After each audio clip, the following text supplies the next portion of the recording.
আপনারা লক্ষ্য করেছেন যে ভারতের মহারাষ্ট্রের একজন বিতর্কিত ধর্মগুরু রামগিরি মহারাজ তিনি একটি উক্তি করেছেন। সেই উক্তি তিনি যে উক্তি করেছেন আমি সেই ভাষাগুলোকে আপনাদের সামনে বলতে পারবো না। তিনি হিন্দি ভাষায় যে কথা বলেছেন তার সার সংক্ষেপ তারা এরকম যে মোহাম্মদ সাল্লাল্লাহু আলাইহি ওয়াসাল্লাম তিনি তো 50 বছর বয়সে 6-7 বছরের একজন শিশুকে বিয়ে করে তাকে অত্যাচার করেছেন। বলেন নাউজুবিল্লাহ।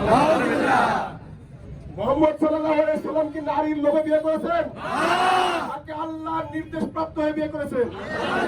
সকলকে জানিয়ে রাখতে চাই যে সকল নাস্তিক এবং নাস্তিকের দোষররা আমাদের বিরুদ্ধে যুক্তি দেয় তাদের বিরুদ্ধে আপনাদের এই যুক্তি তুলে ধরা উচিত।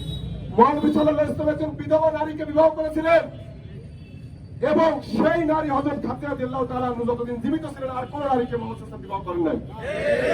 পরবর্তীতে তিনি যে বিবাহ করেছেন সবগুলো বিবাহ ছিল আল্লাহর পক্ষ থেকে নির্দেশ প্রাপ্ত হয়ে বিবাহ করা। এরপরেও তাকে নিয়ে কটূক্তি করা হলো এবং সেই দেশের যে বিজেপি বিধায়ক তিনি বললেন যে রামগিরি মহারাজকে যদি কোনো মুসলমান কিছু করে তাহলে মুসলমানদের মসজিদে ঢুকে ঢুকে পেটানো হবে।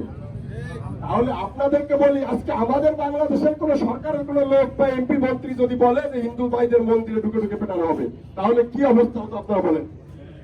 আমরা কখনো হিন্দু ভাইদের সাথে সহিংসতা চাই না। আমরা হিন্দু মুসলমান কাঁধে কাঁধ মিলিয়ে বাংলাদেশে 1000 বছর ধরে বসবাস করে আসছি। সেই সাম্প্রদায়িক সম্প্রীতি আমাদেরকে বজায় রাখতে হবে। কোন কুচক্রী মহল যদি হিন্দু ভাইদের মন্দিরে আঘাত করে ষড়যন্ত্র করে তাহলে বলতে চাই বাংলার তৌহিদি জনতা সেই সকল কুচক্রীদেরকে মন্দিরের দিকে যারা হামলা করবে তাদের হাতকে ভেঙে দেওয়া হবে। এবং স্পষ্টভাবে বলতে চাই 5 তারিখে একটি ফ্যাসিস্ট রেজিমের পতনের পর ভারত থেকে বলা হচ্ছে ভারতের টেলিভিশন চ্যানেলগুলোতে নেচে নেচে উপস্থাপিকারা সংবাদ উপস্থাপন করছে। সংবাদ কি নেচে নেচে উপস্থাপন করার জিনিস?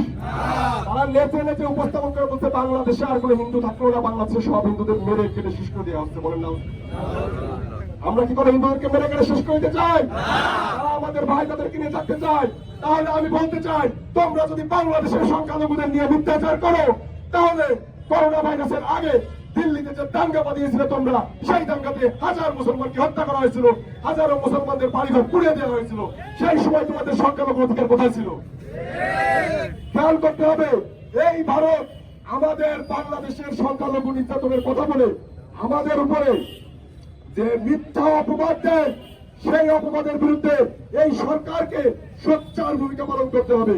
এই সরকারকে বড় গলায় বলতে হবে যে বাংলাদেশে কোন হিন্দু ভাইদেরকে পিটিয়ে মেরে ফেলা হয় না, কিন্তু ভারতে গরুর গোশত খাওয়ার অপরাধে, ভারতে মসজিদে গিয়ে নামাজ পড়ার অপরাধে অসংখ্য মুসলমানকে পিটানো হয়েছে, হত্যা করা হয়েছে। কথা একটাই, আর কোনো কথা বলবো না। বাংলাদেশে কোন সাম্প্রদায়িক সহিংসতা নেই, আমরা ভাই ভাই কাঁধে কাঁধ মিলে থাকতে চাই, কিন্তু ওই সাম্প্রদায়িক রাষ্ট্র, ওই বর্বর রাষ্ট্র ভারতে কোনো সংখ্যালঘু অধিকার নেই, ওখানে কোন সম্প্রদায়ের নিরাপদে বসবাস করার অধিকার নেই। অতএব সংখ্যালঘু নির্যাতনের কারণে বাংলাদেশকে নয় ভারতকেই ক্ষমা চাইতে হবে। আশাবাদ ব্যক্ত করে আমার বক্তব্য শেষ করছি। আল্লাহ হাফেজ।